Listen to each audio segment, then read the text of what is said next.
And now the final lesson, lesson 18 in part 6 of William Walker Atkinson's The Occult Teaching. Part 6, Occult Forces. Lesson 18, Invocation and Evocation. Invocation and Evocation. Under the head of Invocation and Evocation, we shall group that general class of occult phenomena which consists of the calling upon supernatural beings, or the calling forth of disembodied entities, elementals, vitalized thought entities, etc., from the astral plane of existence. The word invoke means to call for solemnly, or with earnestness, to call upon or address in prayer, to solicit in prayer for assistance or protection.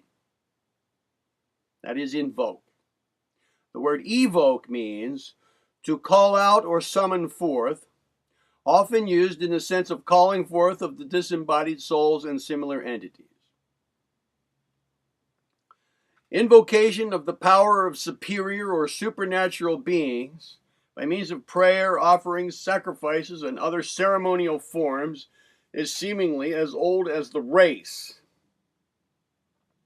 All the ancient peoples invoked their greater or lesser deities and other supernatural beings, and down to the present time we find prayer actively employed in all forms of religious worship.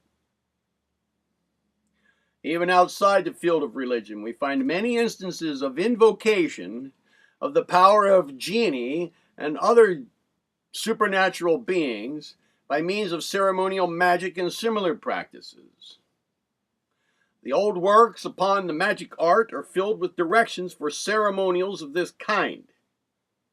The modern mind, however, regards these latter things as merely the effects of silly credulity on the part of ignorant people, the prejudice generally extending to the religious practice of invoking the power of the angels, saints, and other superior and disembodied entities.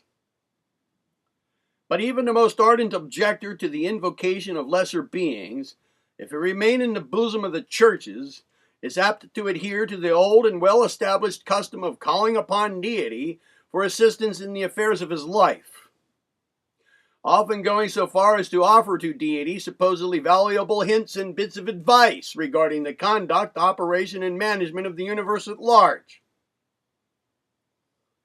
To a mind which has grasped the realization of the transcendent ideal of the absolute and the infinite, it is startling to hear many devout class leaders, deacons, and clergymen, particularly among certain non-ritualistic denominations, addressing their deity in terms of easy familiarity and good fellowship, giving him their opinion on things in general, finding fault, administering patronizing condemnation and flattery, and in general informing him how they, the invokers, wish the world to be managed and run. Burns's poem, Holy Willie's Prayer, gives us an excellent example of this form. This, however, is a statement of an extreme abuse of the principle, and our natural revolt at the same must not blind us to the fact that prayer in other forms constitutes a source of great spiritual comfort and consolation to many a soul in hours of trouble and pain. The modern rationalist, seeing no intellectual reason for believing in the efficacy of prayer, is apt to dismiss the entire subject as part of the outgrown superstition of the race. But this will not do, for an unprejudiced observer will find before him many striking and undoubted instances of answer to prayer, of results occurring in almost exact accordance with the nature of earnest and sincere invocation. These instances are too numerous and common to be dismissed as mere coincidence. They must be admitted and the cause looked for further. And in the examination and search, we must not lose sight of the too often overlooked fact that these answers to prayer come to people of all shades of heterodox religious belief, heathen, pagan, idolaters, in all parts of the globe and in all times, as well as to true believers in the particular faith which happens to be orthodox in our particular land at this time. The worshippers of the ancient gods of Rome and Greece had their prayers answered. The Egyptian worshippers had the same favors granted them. The Hindus, ancient and modern, received great benefits from prayer. The Mohammedans are a people of great prayers, and many are the answers received by the faithful Muslim. And so, the investigator must either accept the polytheistic idea of the existence of many gods of many people, all of whom hear and answer the prayers of their worshippers, or else the alternative idea that all of these various worshippers, while worshipping at their respective shrines and altars, in reality bring themselves in psychic communion with higher spiritual powers, and thus set in operation natural psychic forces which tend to bring them their so-called heart's desire. Which of the two ideas seem the most rational and in accordance with the known facts of the universe? The arcane teachers have always held and taught that every true and earnest prayer coming from the heart of a sincere and devout worshipper tends to bring that person into a closer relation to the great cosmic spirit, the essence of the one life of the cosmos. This, not by reaching out of the person's mind towards some faraway something, but by means of an inward unfoldment, by which the spirit within each soul unfolds itself and is recognized as present and existent. This experience of the indwelling presence of deity, or the union with deity, is common to the religiously inclined. Soul of all lands, times, and phases of belief. It is common to the race. I need to read that again, because there was a period put in here where there shouldn't be one. Whoever transcribed this made a typo. So I'm going to read that last sentence again. This experience of the indwelling presence of deity, or the union with deity, is common to the religiously inclined soul of all lands, times, and phases of belief. It is common to the race. Instances are found in the records of the transcendental of all times. This experience, when it occurs to one, leaves him with a sense of renewed power and strength, which often operates in the direction of the person being able to accomplish that for which he prayed. Not only does it act as a comforter, but also as a source of power. And this is not to be wondered at, when we realize that it means that the individual is thus brought much closer to the very essence of being, the one life. An understanding of this fact will enable us to understand many instances of renewed strength resulting from prayer, meditation, and self-communion, which cannot be dismissed lightly as mere imagination. All advanced occultists realize the benefits which result from meditation, in which the same principle is invoked. When one comes into close relationship with the cosmic will, is it any wonder that power results? But there is more to the subject than even this. The person who prays earnestly and with faith in the result assumes the mental attitude of confident expectation, which is one of the first stages in attainment by occult methods. Earnest demand, confident expectation, positive will. These are the three coordinates of the exercise of occult power. Earnest demand, confident expectation, and positive will. And the first two elements are present in all earnest, faithful prayer. The final stage is very often awakened by the exercise of the two former, positive will. Moreover, in demanding earnestly and expecting faithfully, the person creates the mental image in the imagination, which is an important part in all manifestation of occult power. By exerting these mental forces, all of them important and effective, is it any wonder that the person sets into operation the mental forces which tend to draw to him the things that he needs, and to materialize the ideals that he is holding in his mind. It would be a source of wonder to all occultists if the said results failed to manifest in some degree.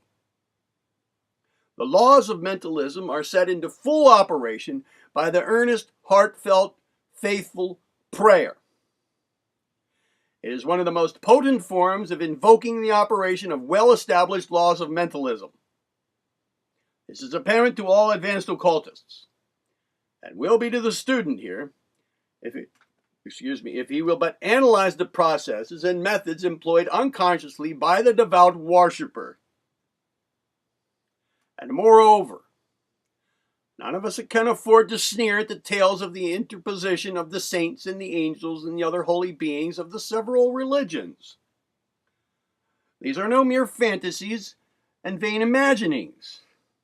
While many of the beneficent results attributed to them are really due to the causes above mentioned, still all occultists know that there are many advanced beings on the higher planes of the cosmos who are undoubtedly attracted by persons on the lower planes who bring themselves into rapport with them by manifesting the proper mental and spiritual states.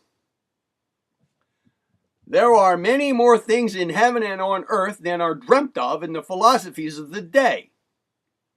But of course, any and all results of prayer are in full accord with natural law and result through the operations thereof. These things are not supernatural. They are part of nature's hidden workings. Let us now consider the subject of evocation. One of the most common forms of evocation is the familiar materialization of disembodied human beings by means of a medium, or person in the flesh, whose vital power is used by the disembodied entity in manifesting itself once more on the material plane.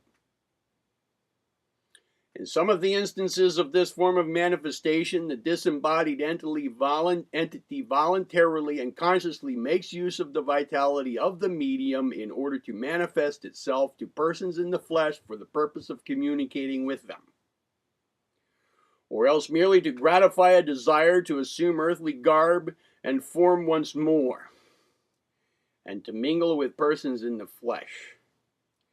But all true occultists are aware that a large percentage of these manifestations are not the entities which they purport to represent,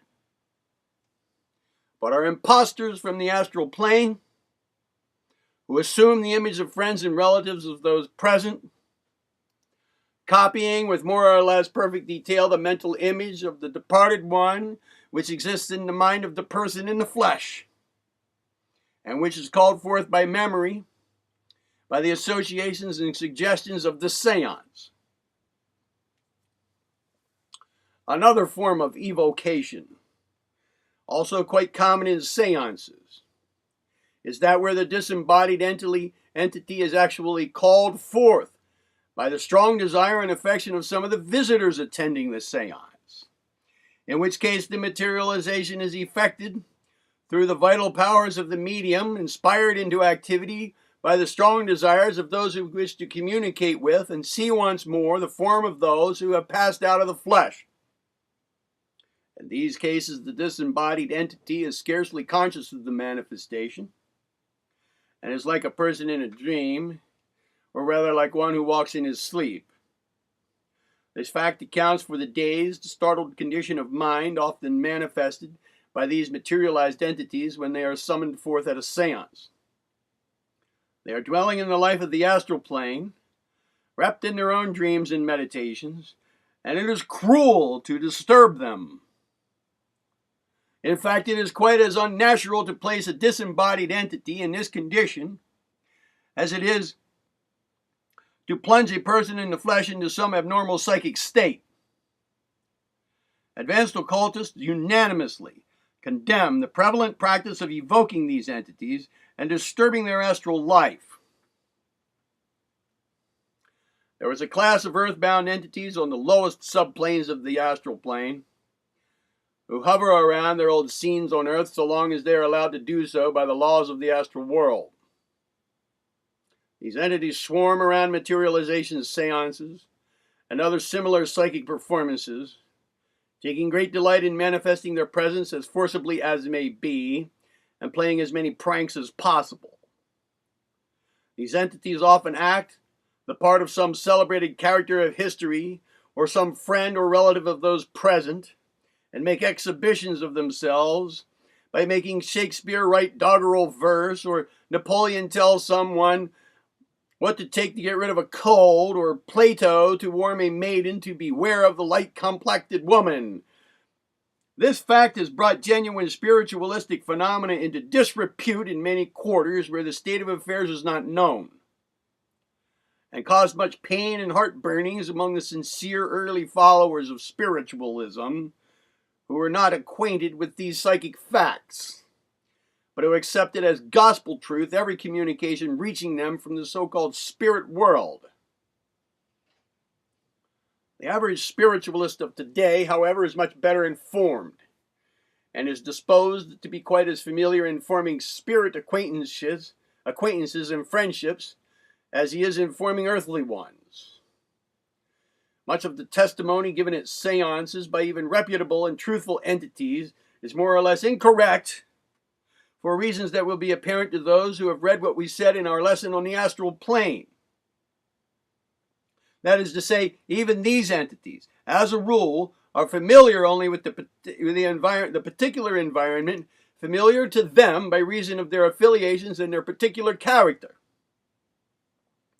The best proof of this is the totally contradictory evidence offered by such entities. Their reports range all the way from the happy hunting grounds of the savage to the state of transcendental bliss of the idealistic soul. And each of these reports are equally true, for each reports the thing as he sees it, for the world of things as they are on the astral plane. And when these facts are understood, one may begin to reconcile the apparent discrepancies of the reports of the seance. In some cases, disembodied entities may fall in with the desires of those in the flesh and will endeavor to aid them in their purposes in the earthly life. But they can accomplish no more than if they were in the flesh. They can employ the thought force in the same manner, and that is all. They cannot affect a person whose thoughts are of a higher degree in vibration. That is important. They cannot affect a person whose thoughts are of a higher degree of vibration, any more than can be done by one still in the flesh. The influence of these entities has been grossly exaggerated by some writers on this subject. They are governed by the law of attraction and can go only where they are attracted. Moreover, they are apt to end in tormenting those who have invoked them for unworthy purposes. We caution all against attempting to make use of such aid, even if offered. There is also the evocation of what are called in a general way the elementaries or elemental forces. We do not consider it wise to enter into a detailed consideration of this subject for reasons which will be apparent to all advanced students of occultism. We have spoken of it in a previous lesson. Enough to say that in nature there are semi-intelligent living forces which under certain conditions may be evoked and guided by the intelligence of human beings in certain forms of black magic. Such practices are extremely unworthy and invariably result in disastrous results to those dabbling in the forbidden practices. We assure the student, however, that these influences can work no harm to those who stand on the higher plane of thought and life, although those on the lower planes of thought and life may suffer annoyance from them. The law of attraction governs and regulates these things. Like attracts like. Entities, like water, seek always their own level. Another form of evocation, very common and yet scarcely recognized by many thinkers along these lines, is the evocation of thought forms, desire nebulae, etc. These peculiar things are the result of strong and vital currents of will and desire thrown off from the minds of persons who have lived and who may still be living. They have a tendency to coalesce and combine. And following the law of attraction, they gather in the vicinity where similar mental influences are being exerted. They are like gathering clouds on the horizon, non-active in themselves, but capable of manifesting lightning and thunder under certain conditions. These lacking conditions are often supplied by persons of strong desire or will, who attract to them and vitalize them by the energy of their own emotions or motive mentality. These thought clouds then act as if they had been sent out by the mind of the person animating and energizing them, and manifesting all the phenomena of the thought currents. They may either be directed toward the accomplishment of certain ends of the person, if he be capable of such direction, or on the contrary, may involve him in a psychic whirlwind or tempest until he is almost torn asunder. The consequence is that one often sows the wind and reaps the whirlwind, is a literal truth. Beginning with manifesting these mental states, one is finally carried off his mental feet by them and caused great pain and misfortune. The lives of many prominent men show examples of this phenomena, although the public does not understand it. Akin to the above is the evocation of the desire elementals and artificial entities mentioned in our lesson, The Astral Plane. In this case, the effect is even more startling than that arising from the evocation of thought forms, and so forth, to which the desire elementals are closely related. The difference between the desire elementals and active thought forms is only a matter of degree, and many writers confuse the two forms of manifestation. It should be unnecessary for us to add that the arcane teachers most positively condemn the practice of evoking the elementals and forbid it among their students. In fact, they withhold the inner teachings on the subject of certain subplanes of the astral, as we have seen, in order to prevent unworthy persons taking advantage of certain of the teachings. The practice of evocation often leads directly to black magic, which involves the practitioner in whirlwinds and whirlpools of psychic energy and occult forces, and often causes his destruction. There are many today practicing evocation under high-sounding names and clothed with the garments of high pretensions, but such will feel the law of cause and effect. The law is never mocked. It moves with the pitiless and unerring certainty of a machine. Each draws his own to him. None can escape their own good or evil. Beware of evocations. Do not play with fire. Do not toy with edged tools.